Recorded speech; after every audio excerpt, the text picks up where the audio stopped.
détourné na ko ay Nooru détourné na ko Fada Diagne détourné na ko président yi yor ay commission détourné nañu ko ñeneen détourné nañu ko dañ arrêté débat boobu beneen bi am beneen député bu ni dafa am ab ancien ministre dañu koy dóor ay marque te ngeen ni enrichissement illicite mooy lu daganul ku dóor marque kay dañ la war a convoqué ak koo mën a doon même boo jegee président de la république nga teg ko sa moromum ancien ministre yéen a bokkoon ne nga wax loolu lépp ñu pat nga toog te peut-être yow bu ñuy seet enrichissement illicite yow def nga ko ndax li nga yor wéree ko xamante man bu nekkee ci opposition loolu c'est pas juste mais toog lu la neex wax ku wax benn man nga saaga ko man sama passeport bi ma koy am ñooñu di wax ñu ngi nii dinay am laa wax passeport amuñu ko 82 laa jëkk dem Espagne jënd ay jupe di ko jaay waa Cap-Vert jaay ay Porsche Belgique 84 laa ko jaay mi ngi nii di ko jënd Belgique ay Porsche dem États-Unis ma jaaree ko wax. Je vous remercie. La parole est à notre collègue Pape. Voilà donc gars yi maa ngi leen di ziar di leen nuyu bu baax a baax ñu jéem a dindi mbaxana bi xool ndax seddaay bi dinañu ko permettre tey nag comme niñ koy defee toujours dañuy ñëwaat ci waxtaan bi nga xam ne moom moo ñor sénégalais yi parce que Sénégal dafa am ay actualité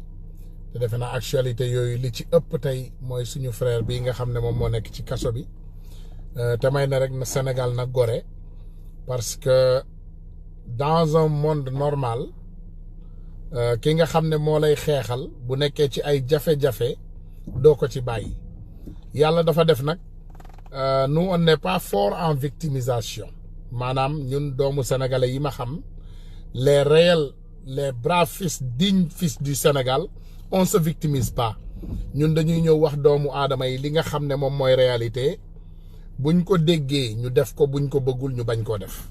mais duñu victimiser wu duñu ne wala toog fii diw saaga na ma dog na sama tànk wala càpp na sama bopp wala sànni na ma ci ñax yi on n'est pas là pour ça nous on est là pour parler des réalités loo xam ne moom la Sénégal mën a njariñoo Guy Marius Sagna fàttaleku leen ne que c'est un fils digne du Sénégal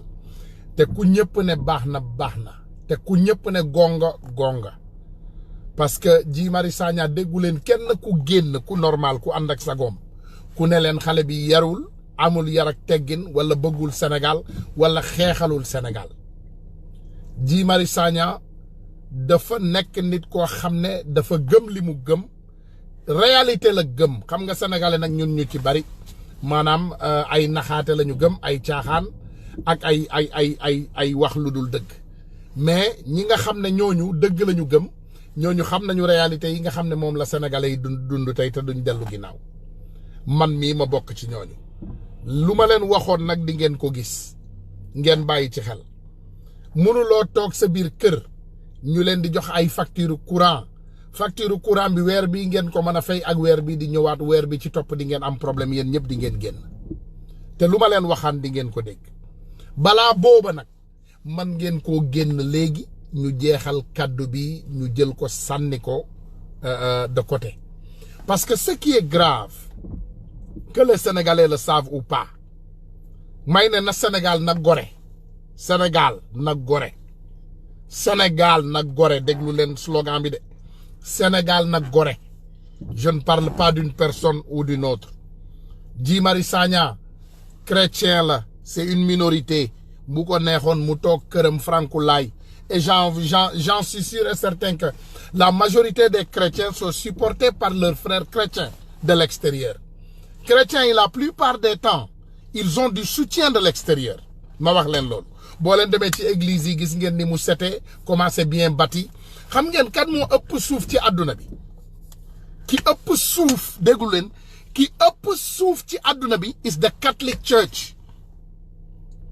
le church catholique moom moo ëpp suuf ci àdduna bi donc Guy Marius Sagna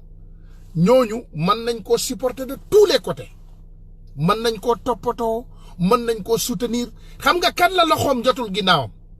ñun les so-called musulmans ñun jullit yi nga xam ne jullitu yàlla yi ñun ñi gëm yàlla ñun la suñu loxo jotul suñu ginnaaw Sénégal Parce que l'hypocrisie, c'est entre nous. L'énomacité, c'est entre nous. L'hypocrisie, madame, les voleurs, c'est entre nous. Les menteurs, c'est entre nous. Les violeurs de femmes, c'est entre nous. Les plus grands, les hommes qui n'ont pas de respect pour leurs femmes, c'est entre nous. Les hommes qui ne protègent pas leur religion, c'est entre nous. Donc, nous, amuñu luñu wax. Bu ñu démé tok tay ba dëkk bo xamné 97% musulmans la. Ben doomu catholique moy sacrifier vie pour ñun. Bu ñu togué ñu né wala Senghor nekkon na fi président de la République, mais moko mérité. Parce que les petits escrocs musulmans que nous avons élus dans notre pays, ils sont devenus des monstres. Ils sont devenus encore plus graves que Senghor. Abdou Diouf lañ fa tek mom xawma juif la xawma lu mu doon. Kenn xamul lu mu doon.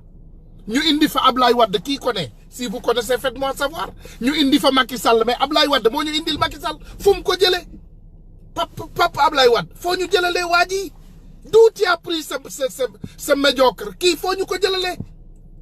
Mo dak jang mo li, mo nek li, mo nek lele tay. Mi ngi ni ñu ngi souffrir. Les Sénégalais sont en train de souffrir. Man de ngeen jéggal ma peut-être sama wax du neex. Peut-être ni may waxé c'est pas correct.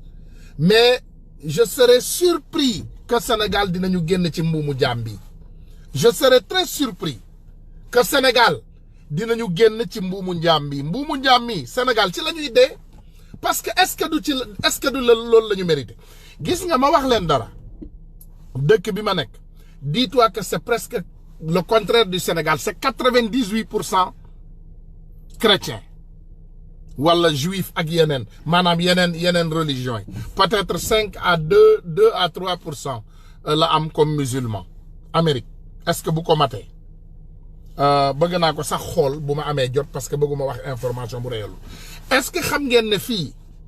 xar sax bu ko auto tamponné xar bu ko auto tamponné les personnes saret dañuy taxaw auto yëpp ay taxaw police fermé embouteillage yu dëkk bi yëpp jël xar bi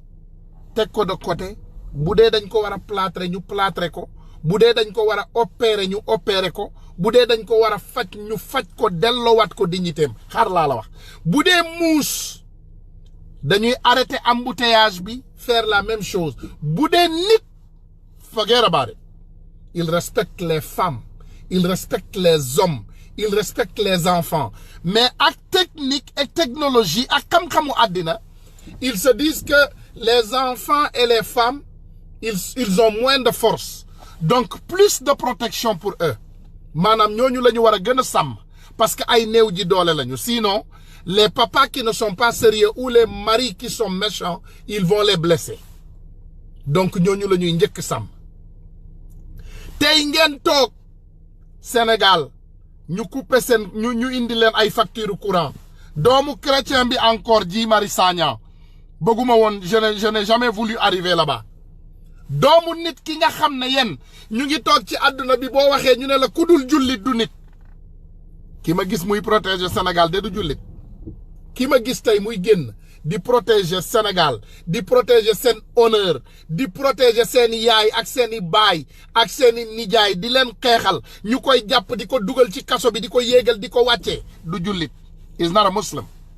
He has a heart of gold. Dafa am xol boo xam ne or la. It's extraordinary. Ça me fait honte de dire que le Sénégal est un pays musulman. Fu lu ñu woote jullit yi duñu génn. Genre Barthélémy Diaz yi ngay gis ñu jiitu. Wala Guy Marius Sagna ñooñu ngay gis ñu jiitu. Quelques petits jeunes musulmans sortent et faire le bruit. Tey ngeen toog bu ñu toogee Sénégal dëkku jullit la Sénégal dëkku naafeq la. Sénégal du dëkku xawma lu mu doon. Dëkku Amérique bii moo gën a dëggu Sénégal te 98% ils ne sont pas musulmans. Kenn xamul lu ñu doon. Sénégal dëkku naafeq la ku leen ko waxul nax leen. Sénégal ñi fa doon jullit mën nga leen compter ci benn loxo. Écoute-moi, une main, you can count them. Ngeen jéggal ma te yàlla na ma ko yàlla jéggal. Ngeen toog fu ñu wootee rek on est musulmans, vous êtes les plus grands voleurs, les plus grands menteurs, les plus grandes personnes qui ne respectent pas les autres. ngeen toog fu ñu wootee rek ma bismillahi rahmaani rahim alhamdulillahi rabbil alamin ku giix alhamdulillahi ku sakkat alhamdulillahi boo ci paree nga dem toog sa kër ngay yëy sa yàpp maanaam morom bi tey xam naa yéen ñi ci bari yéen a ngi toog seen kër voilà diw mii de xale bii de yara deku na xale bi dëmm la nangam déedéet yéen ay dëmm yéen dong la parce que man mii de man Sénégal lay xeexal te xooluma ci intérêt te Guy Marius Sagna de Sénégal lay xeexal te xoolu ci intérêt yéen naa fekk yi ci des yéen a ngi toog ci seen biir kër yi di fen di tamante dëmm di plan di teg ay plan pour ngeen reyante seen biir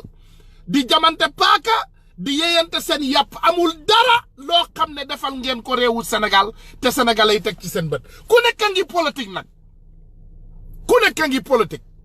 ku nekk yaa ngi politique ku nekk am nga parti politique am nga koo àndal lal nga sa mouvement teg sa ay situation di xaar opportunité pour nga tëb langaamu ci loolu fumiste la naa fekk la xam ngeen lu tax bi ma ñëwee ba léegi ngeen may dégg bu fekkee yéen a may déglu musuma créer maanaam li parti politique musuma créer mouvement musuma créer dara loo xam ne dama ci am intérêt parce que loolu conflit d'intérêt lay doon Tunkara bu boobaa xeexalul Sénégal boppam lay defaral parce que loolu laa xam ci Sénégal dama gis ay nit xeex ba ci yàgg ñu jékki-jékki rek ñu ne je suis candidat présidentiel de 2019 je suis candidat présidentiel noonu la Sénégalais gëm loolu du bàyyi leen Sénégalais yi ngeen di utiliser arrêtez d'utiliser nos peuples Tunkara c'est un voleur comme vous le dites mais c'est un voleur qui a des valeurs man sàcc laa te musuma leen sàcc kenn ci yéen mënul jàpp sama loxo ne Tunkara sàccal na ma nangam déedéet dañuy wax rek yor seen làmmiñ yor tarara rek Tunkara lii la Tunkara dëmm la Tunkara nangam la c'est ça le problème au Sénégal aujourd'hui c'est l'hypocrisie nañ ko waxte dee hypocrisie moo am Sénégal hypocrisie xam nga tey boo toogee ci dëkku jullit bu mel ni Sénégal encore une fois yéen ñëpp kër yi yokk nañu seeni courant yéen ñëpp courant bi yokk nañ ko partout dans le Sénégal Abdou Karim Gueye mi ngi toog fële Italie xawma Allemagne suñu frère bi woo leen un musulman aussi il vous appelle pour vous dire que moom en tant que combattant moom en tant que patriote il vous a confirmé que Guy Marius Sagna est un patriote extraordinaire. Plus patriote que mon frère, plus patriote que ma maman, plus patriote que mes cousins, plus patriote que mes amis. Guy Marius Sagna, c'est un patriote extraordinaire. Plus patriote que Ousmane Tunkara. Guy Marius Sagna. Parce qu'au moins, il s'est sacrifié. Il est allé en prison. Il est allé ici. Il est allé là-bas. Mounouma Tokte, Manelen, docteur après la mort. Si j'étais au Sénégal, j'allais être en prison. Si j'étais. Lolo, si j'étais là. Est-ce que je l'ai fait? J'étais au Sénégal. Est-ce que je suis parti en prison? Parce que moi, quand j'étais au Sénégal, j'avais des gardes-corps. Ken mounouma djege amonna ay garde-corps duma fanan ben kër tay ma fanan fi suba ma fanan fele ginnaw suba ma fanan fele pour lan pour protéger sama bop pour ma sécurité. Guy Marius Sagna amul lolu, il ne fait pas ça. Chaque jour il se lève, il met son sac et il marche sur la rue du Sénégal. Buñ ko jappé mu dem kasso buñ ko bayé mu dellowaat kërëm amul benn garde corps du fanaan ñaari kër même kër gi lay fanaan même lekkam yi lay lekk même xeex bi lay xeex. Mes frères et sœurs sénégalais, c'est la honte bu neexee Aliou Sall na sàcc 10 000 milliards na Moustapha Cissé Lo bis bu ne mi ngi chantage Moustapha Cissé Lo li ngeen di gis muy def ni c'est du chantage bis bu ne yéen a ngi koy dégg mi ngi génn mi ngi chantage pouvoir bi parce que ay bandi lañu donc dina leen chantage dinañ ko fal léegi jox ko benn position peut-être président de l'Assemblée nationale Moustapha Cissé Lo dinañ ko fal comme loolu la bëgg parce que secret yi muy génne nii kenn ñemewu koo jàpp lu ñuy def dinañ ko bàyyi mu wax li nga xam ne baaxul bay jàppalu président déedéet dinañ ko arrêté léegi ne ko Cissé Lo loo bëgg mu ne en tout cas man daal nangam gaa yi jox ko xam nga lii la ñuy xeex ñun Sénégal notre combat c'est ça suñu combat c'est ça la réalité ñun loolu la ñuy xeex c'est ça la réalité ñun suñu combat li ñuy xeex mooy escroquerie boobu la ñuy xeex quand je vous dis que j'aime Guy Marius Sagna, au nom du créateur, j'aime Guy Marius Sagna comme j'aime Ousmane Tounkara. I love that man from the bottom of my heart. Je suis fier de le connaître. Guy Marius Sagna laa gën a bëgg ci Sénégal. Et pourtant, il n'a pas de parti politique. Doxul ci loolu. ànd na temps politique bu jotee ku nekk am nga foo far. Mais buy xeexal Sénégal, il se bat pour le Sénégal comme citoyen. ñu bari wax naa leen ko nee naa leen ñu bari man jeune patriote yi laay waxal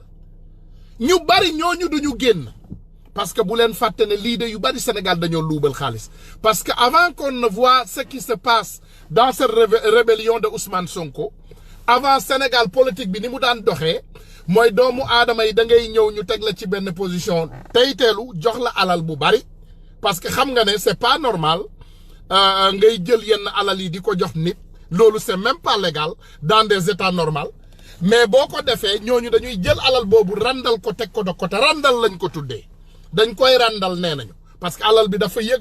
dafa bari pour yëkkati mënuñu koo yëkkati dañ koy randal maanaam dañ leen di jox ay milliards yu bari ñu randal ko dugal seen suufu lal xaar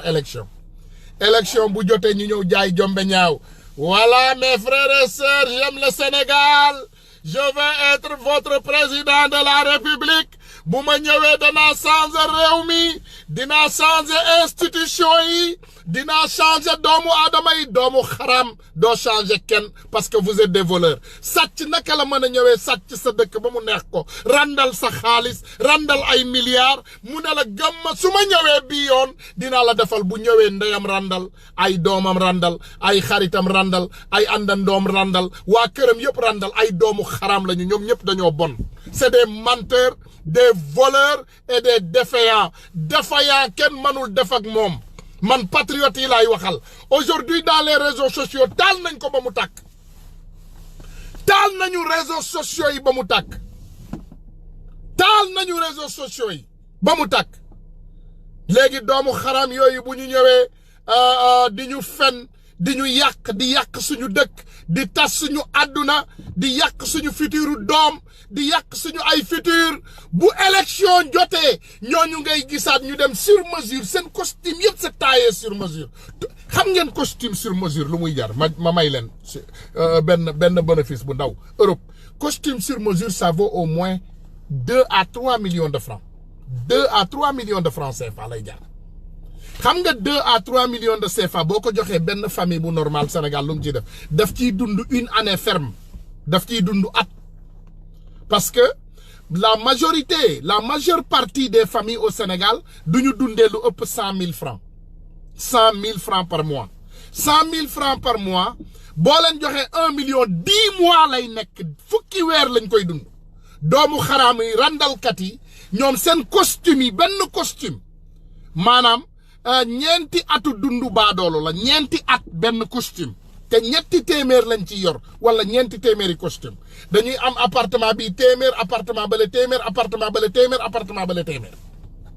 ngeen toog bu leen neexee tey Macky Sall nee na courant bi comme tey ni ñu leen ko waxee dañ koo war a yokk waaw dañ ko yokk mais sa rakk bu randalee 6 000 milliards sa rakk ak yow boo leen àndee ngeen randal 6 000 milliards mais dina feeñ ci économie sénégalaise dina feeñ loolu moo feeñ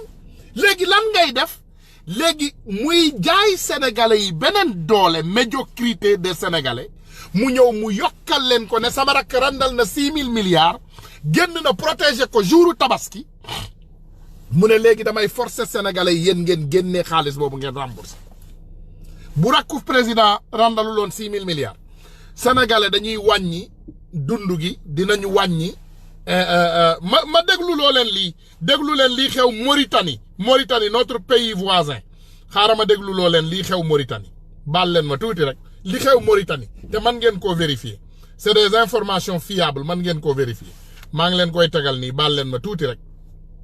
ma tegal leen li nekk lii xew Mauritanie baal leen ma tegal leen ko voilà déglu leen lii. ñëw di leen wax rek nag suñu nouvelle bu bees bi ci réewu Mauritanie. Mauritanie nag am nañu changement bu bees fii waaw parce que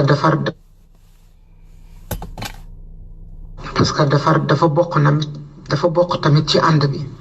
suñu àndee rek donc di ay sénégalais sénégalaises képp koo xam ne am na fooy dund ci bitum réew lépp lu xew ci réew ba nga nekk rek du force sax waaye dafa rafet rek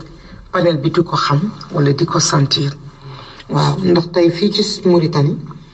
de lu commencé démb ci àjjuma bi dañu am changement ci suñu président bu bees bii ñëw lépp loo xamoon ne li ñu doon jaay rek dagg nañ ko ci digg bi wàññi bi njëg bi dañ ko dagg ci digg bi comme lu doon jar ñaari junni tey junni lay jar waaw bouteille à gaz yi nga xam ne ñu ngi ko doon jëndee ñetti junni ak ay ñeenti téeméer ak ay ñaar téeméer amul ay prix fixe lépp tey fixe la bouteille à gaz tey ñaari junni la jëm te nee na day gën a wàcc di dem waaw mooy gaz bu gën a mag bi ñaari junni la fiy jar waaw bu tuuti bii chargé bi nga xam ne mooy 3e bi boobu ñu ne ñeenti téeméer lañ koy chargé te boo xoolee ñeenti téeméer ugu ya soo ko xoolee motul ñaar téeméer CFA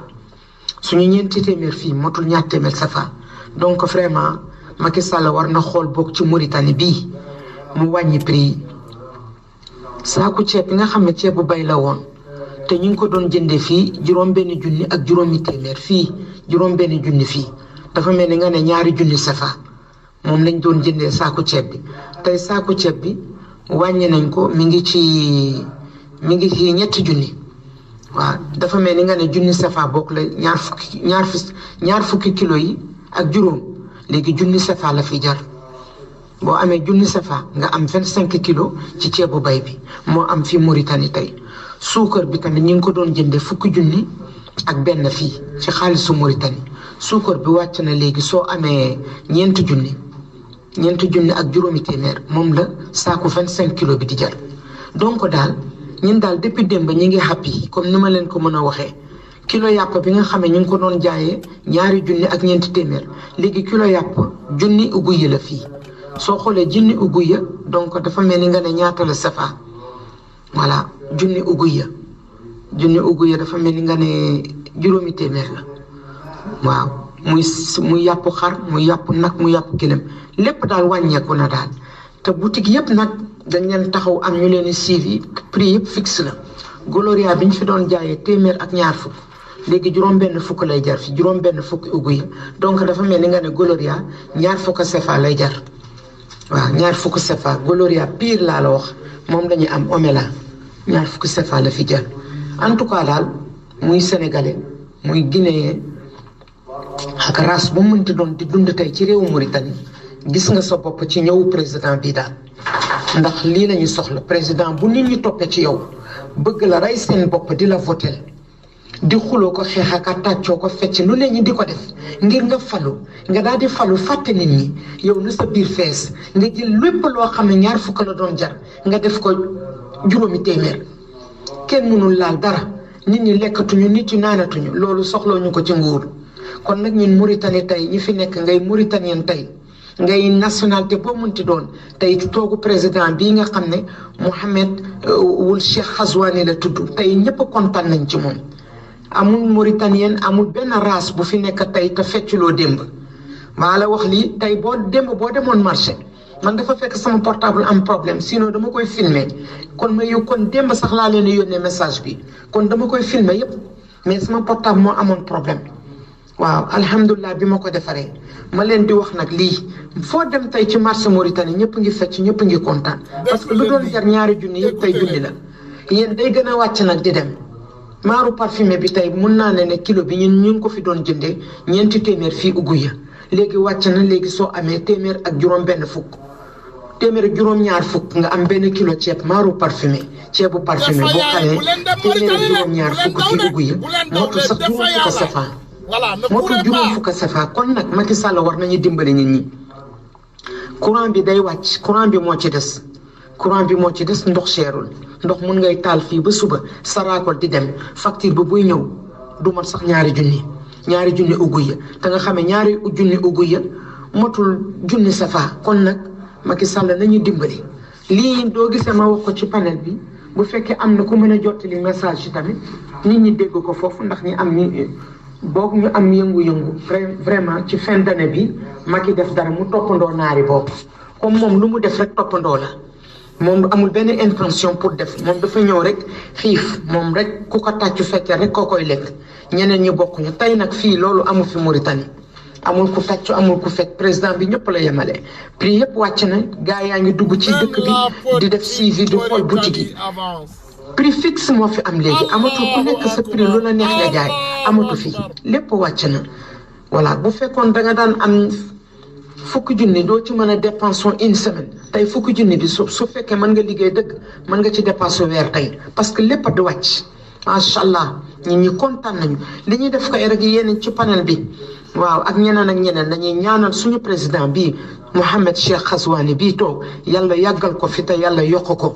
ndax président lii lañ ci soxla kii toogagul defagul sax at lépp la teg ci yoon macha allah. billahi tey depuis démb nit ñëpp amul naar amul portugais amul olof ñu fi dëkk amul njaago amul kenn ñëpp a ngi kontaan di ko ñaanal yàlla président nag loolu lañ ci soxla waaye président nga ñëw toog rek nit yi di dee ak xiif kooku soxlawuñu ko kii nag dafa ñëw defagu fi at yéen a ma gën a xam ni may wax dégg. Je demande d'abord au président mauritanien de fermer tes frontières parce que les Sénégalais c'est des défaillants ils vont tout fuir envers la Mauritanie. parce que ay défaillant lañu dinañu daw dem lakkatu ji Mauritanie parce que dund bi fa la yomb léegi ñu enculé léegi ñu dem Mauritanie yàq ko ba mu yàqu il faut fermer tes frontières parce que les Sénégalais ils vont venir ils vont inonder ton pays même Aliou Sall il était allé cacher en Mauritanie tëjal buntu Mauritanie nga bàyyi leen ñu dee ci biir dëkk bi nga bàyyi leen ñu dee biir Sénégal Macky Sall rey leen biir Sénégal foofu il faut les laisser là-bas il faut fermer tes portes c'est des défaillants tëjal say buntu si tu ne fermes pas tes fenêtres tu fermes pas tes portes tous les Sénégalais vont immigrer vers la Mauritanie loolu dañu leen ko xamee xaaral ma yeggali audio bi voilà. ngeen kiiwu Mauritanie bi mu toogee amagul at te tey mi ngi nii boutique yëpp lépp a yem prix yëpp xale yi ñëpp xale yi sax ñoo ci gën a kontaan ndax xale nga daan jox téeméer xale bi tey téeméer bi mën na ko téye ay jours macha allah maa ngi leen di nuyu di leen ziar yal nañu wàll Sénégal yàlla na Mauritanie wàll Sénégal amin ya rabbal alamin ci barke Cheikh Al Khadim ziar. voilà gars yi lii dama leen ko tegaloon parce que tout simplement dama bëgg ngeen déggal réew muy développé réew moo xam ne dafa am lu tudd comme ni ngeen ko tuddee yéen le Sénégal émergent tout ce qui émerge au Sénégal c'est Macky Sall et sa famille et ses amis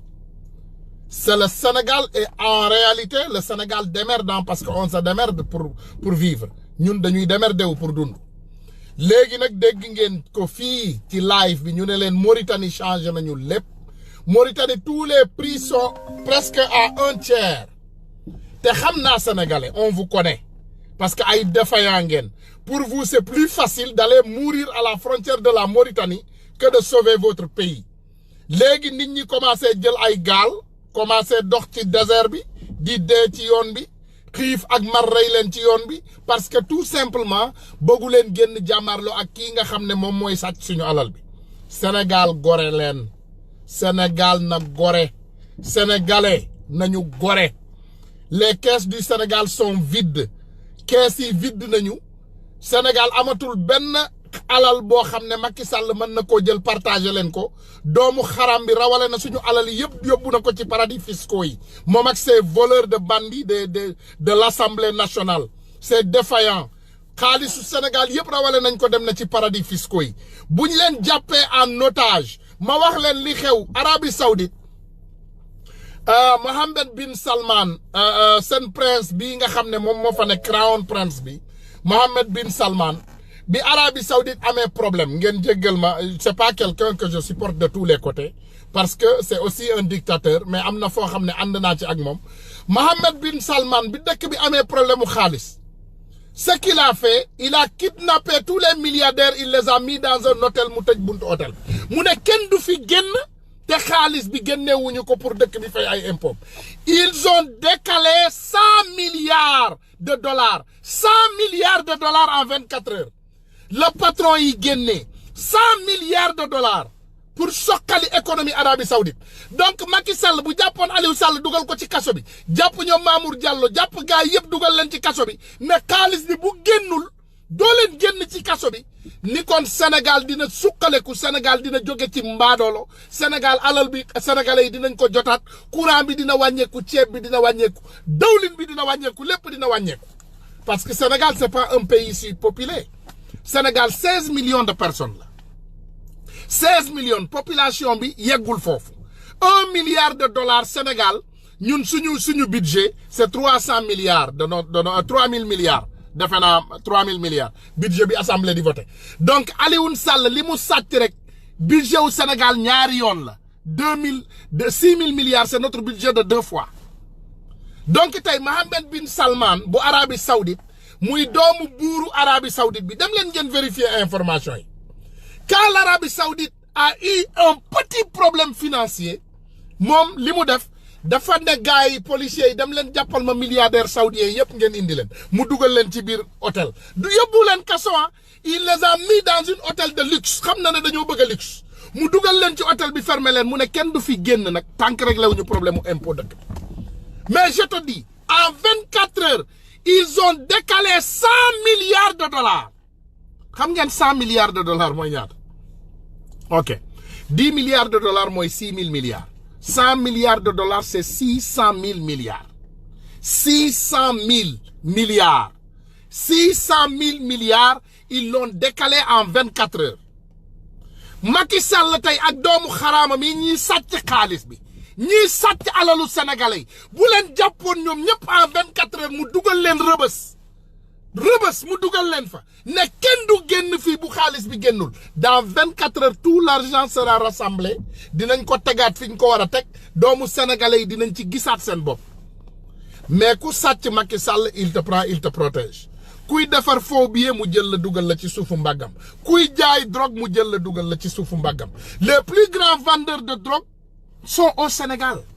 man dinaa ko def sama liggéey dinaa ko def liggéey pour ñu jalgati génnee jaaykatu drogue woyu yu mag yi yëpp ñu jox leen waa Amérique ñu atte leen FBI dina leen dem jëli on va donner tous les grands vendeurs de drogue au Sénégal dinañ leen jël ñu jox leen boo leen amee les chefs de police les chefs de douane les colonels d'armée les généraux ñi nekk ci njaayum drogue bi yëpp jël leen information yi ngeen jox ñu jël ko jox ko CIA ak FBI ñu dem jëli leen parce que c'est des manipulateurs ñooñu ñooy yàq suñu économie gis nga bu ñu jógul ci économie bu ñu jógul ci Sénégal mooy raw Afrique centrale boo leen ma gëmul dem leen xool Afrique centrale na mu mel xam nga lu ma leen waxoon du deñ lu ma leen mosoon a wax masta deñ lu ma leen waxoon adduna yi démb ba léegi gis ngeen ko donc jël leen lii ngeen xam ne moom laa leen di wax li ma leen di wax nii jël leen ko ngeen fagaroo ko ngeen dem yóbbu ko seen biir kër yi chaque jour ngeen réviser ko wallahi billahi tallahi bu ñu génnul xeexu courant bi dans 3 mois Sénégal genn wàllu kër yi du ñu am courant parce que amuñu njëg li amuñu xaalis bi donc dès maintenant nañu arrêté fay facture courant yi lëndëm du rey de lëndëm du rey kenn xam naa ne bëgg ngeen luxe mais que tout le monde boycotte tout le monde nañu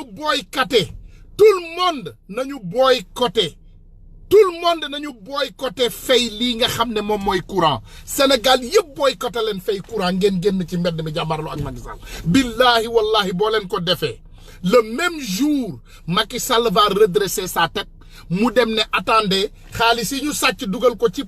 paradis fiscaux yi dinañu commencer liggéeyatiwaat xaalis bi génnee ko ñëw tegaat ko fi ñu ko war a teg parce qu'il faut savoir qu'ils volent même les sommes qu'ils n'en ont pas besoin c'est ce qui est grave dans notre Sénégal xaalis yi ñuy sàcc 90% de l'argent soxlawuñu ko dañ koy tojee et ils n'en ont pas besoin soxlawuñu ko dañuy sàcc ay milliards yu bari dugal ko ci paradis fiscaux yi te soxlawuñu ko bu ñu paree quelqu'un comme Moustapha Cissé Lo day ñëw commencé leen chantage man de duma sàcc man jaayuma drogue man defuma lii waaw man ku ma fal bu la neexee nga folli ma nangam xam nga lan mooy xew suba wala 1 mois 2 mois di ngeen gis Macky Sall fal Moustapha Cissé Lo parce qu'il parle trop ils ont peur de lui dañu ragal ne li muy wax bari na te moom li muy wax c'est pas à l'intérêt des Sénégalais Moustapha Cissé Lo waxul pour intérêt sénégalais intérêt boppam rek lay sàmm ñaari mbir la bëgg guddi yi muy dund député Dakar maire de Dakar place Khalifa Sall ba la bëgg wala mu doon président assemblée nationale xam ngeen nguur maladie la Sénégal parce que c'est médiocre il pense que la seule solution d'aller au paradis c'est d'être président de la République et par contre c'est le contraire parce que guddi yi ñu toll man boo leen gisee du ma caaxaanee sax waxu politique dama bëgg a dem àjjana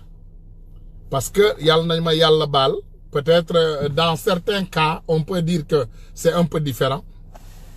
mais 90% de ces politiciens sénégalais vont aller en enfer 90% doomu xaraamu politiciens yi yéen ñëpp di ngeen lakk safara doomu xaraam ngeen yéen ñëpp ay sàcc ngeen ak ay fenkat ak déception sur déception des voleurs décorés des menteurs décorés des personnes qui ne respectent pas les Sénégalais des personnes qui n'ont pas de dignité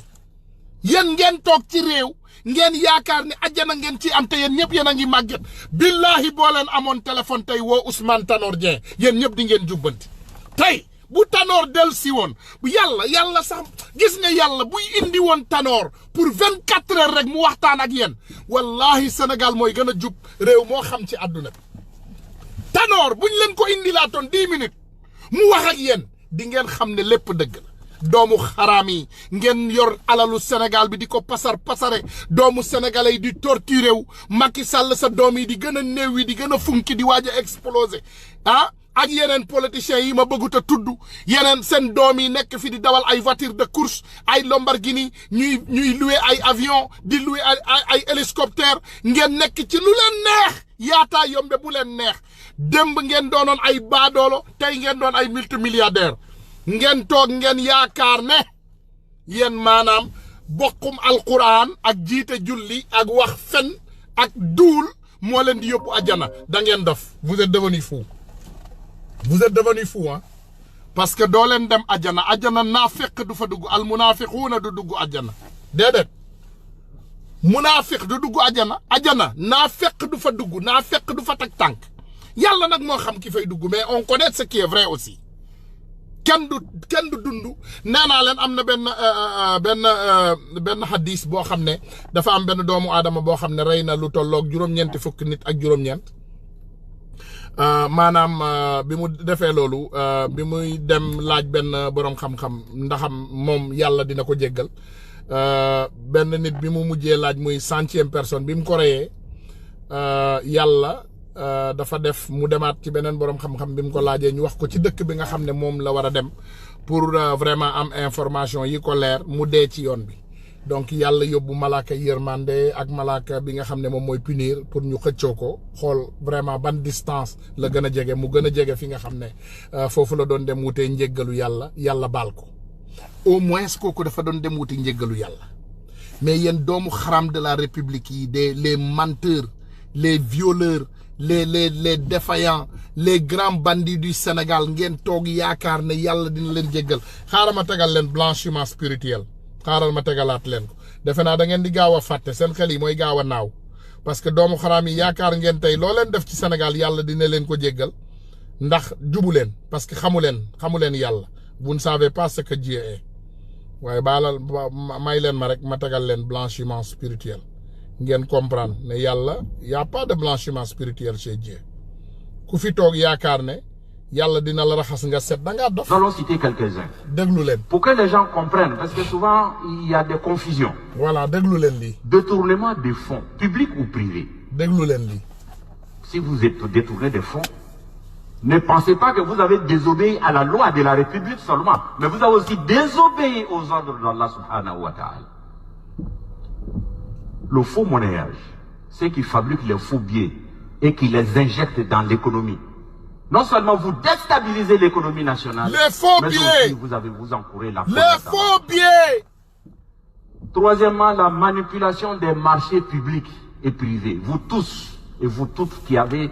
l'autorité de dire oui ou non pour attribuer un marché. Lorsque vous intervenez dans l'attribution, pour vous attribuer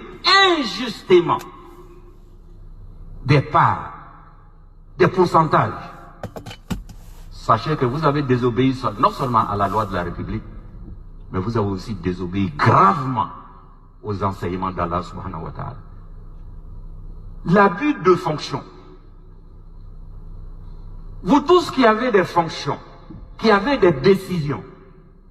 lorsque vous en abusez pour avoir un intérêt particulier, vous tombez dans la fraude. La richesse mal acquise constitue une barrière devant l'acceptation de vos œuvres que vous allez faire avec l'argent mal acquis. Vous prenez votre argent mal acquis, votre richesse, notre argent volé, vous allez à la Mecque. Dieu dit, je ne t'ai pas appelé, je ne t'accueille pas. Parce que l'argent que tu as pris pour venir n'est pas pour toi. Vous prenez l'argent sale, l'argent mal acquis, pour faire des sacrifices,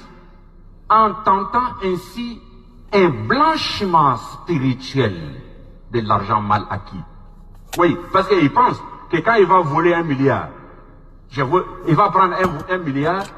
et dit, bon, je vais construire des mosquées, je vais faire partie des gens à la Mecque, ils vont aller... Il faut écouter les bâtards de la République, écoutez, les voleurs, écoutez.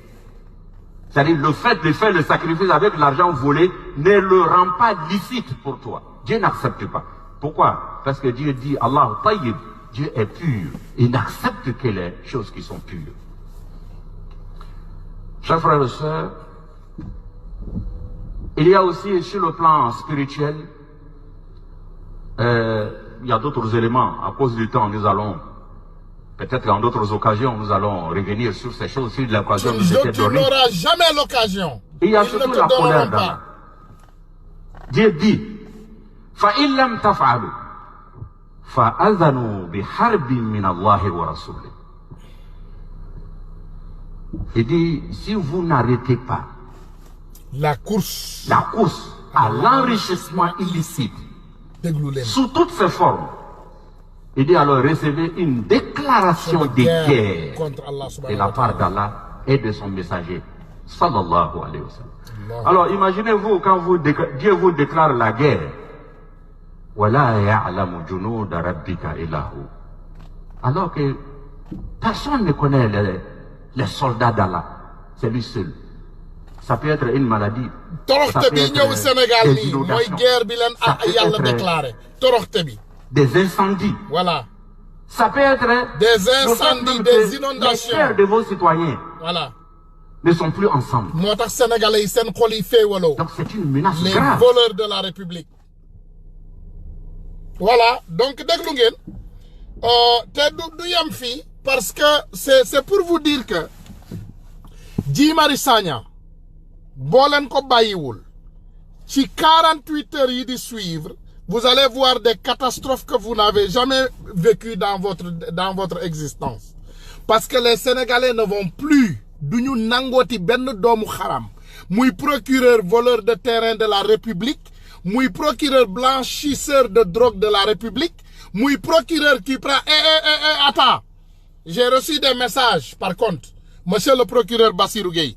On a eu des informations qui sont fiables et on est en train de continuer de vérifier ces informations.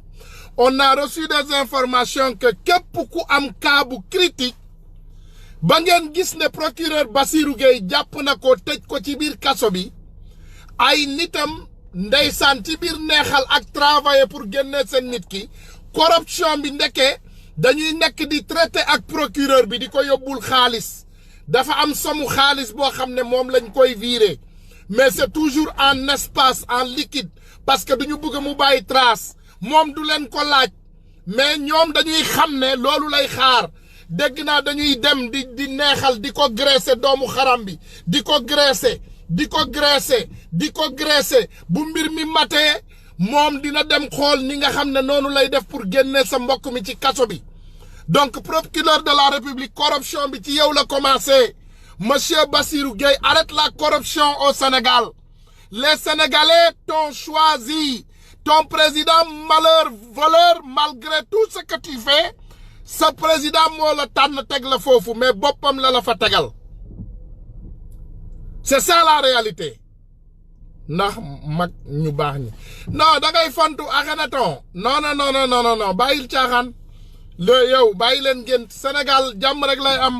ndax mag ñu baax ñi Sénégal moom mag ñu baax ñi Sénégal lañu ñëw right wonderful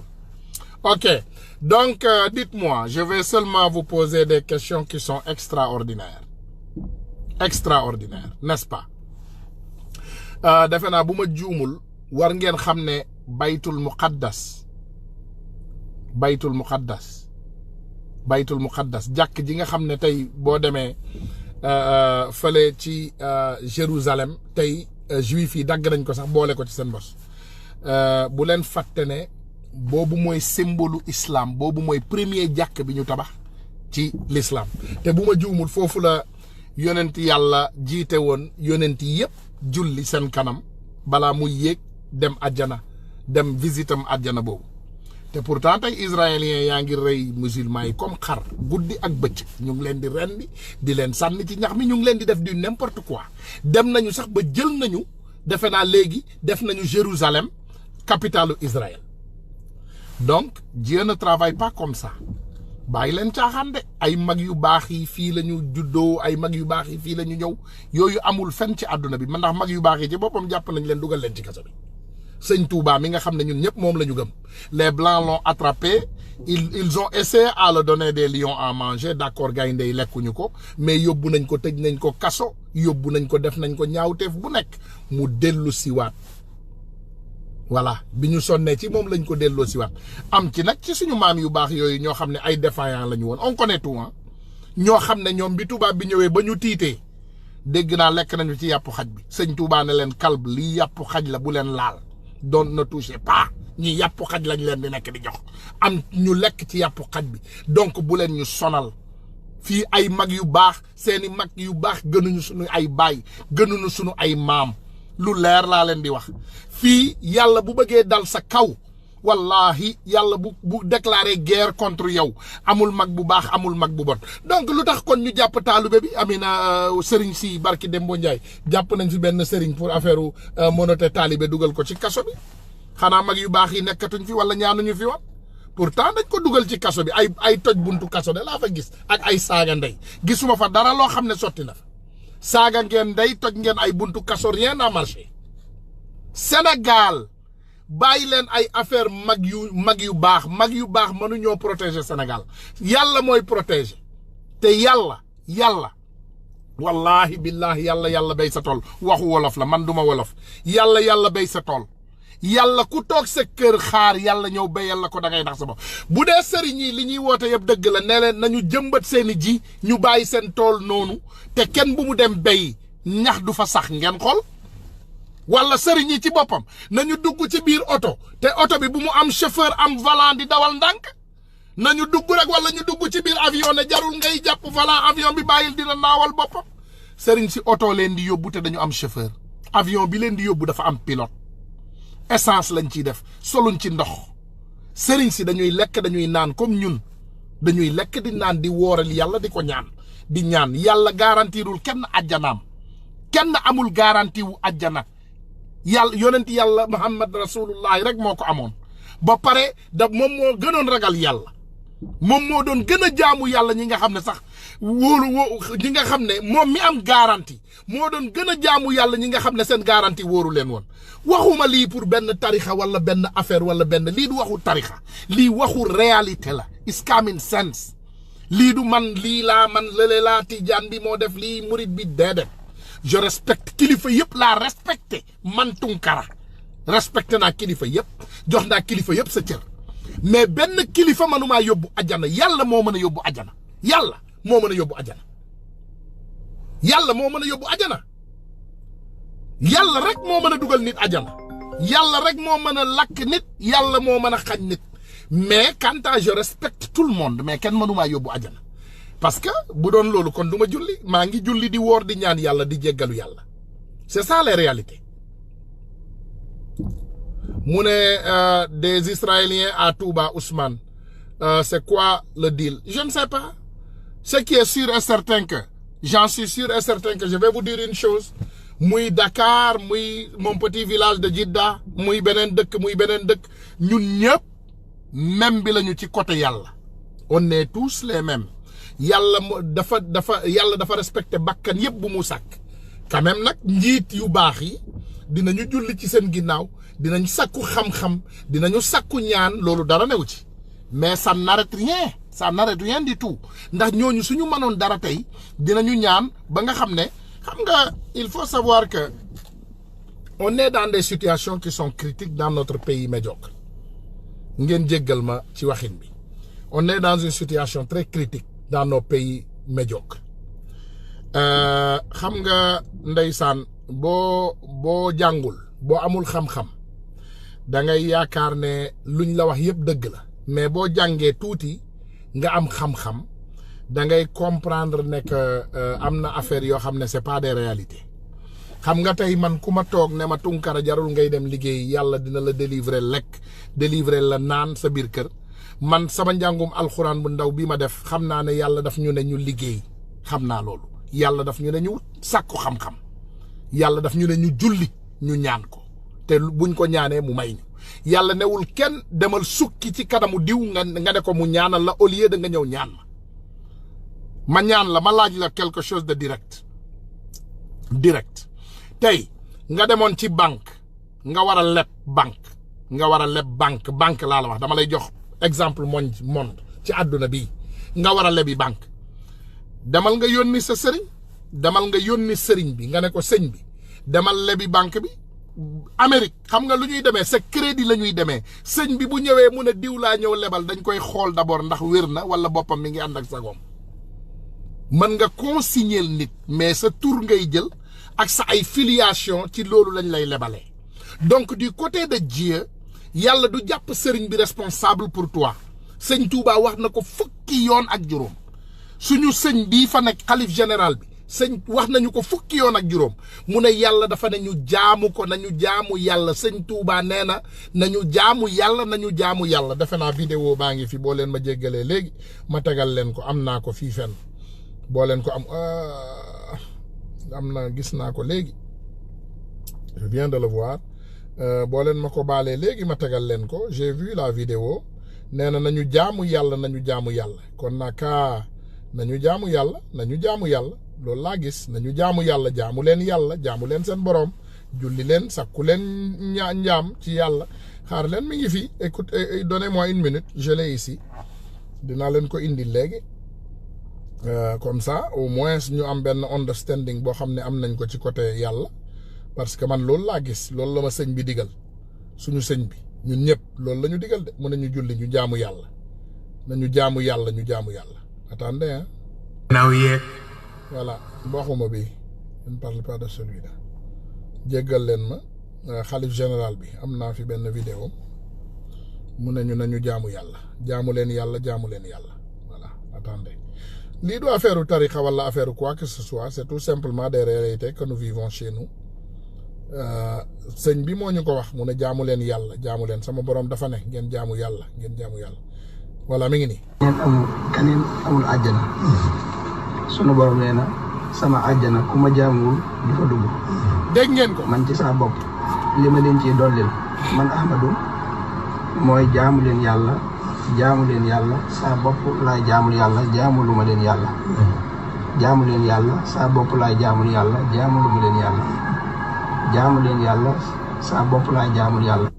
jaamu leen yàlla saa bopp laay jaamul yàlla. yawmal xiyaamati du ma fa taxaw di layoo kenn mbaa may layoo kenn ñaari baat la ma sama borom di laaj fa muy taxawal borom jamono yëpp bu ma fa taxawalee ne ma Ahmadou na nga def ak jaam yi ma ne ko bind naa wan leen wax naa ñu dégg jëf naa ñu gis.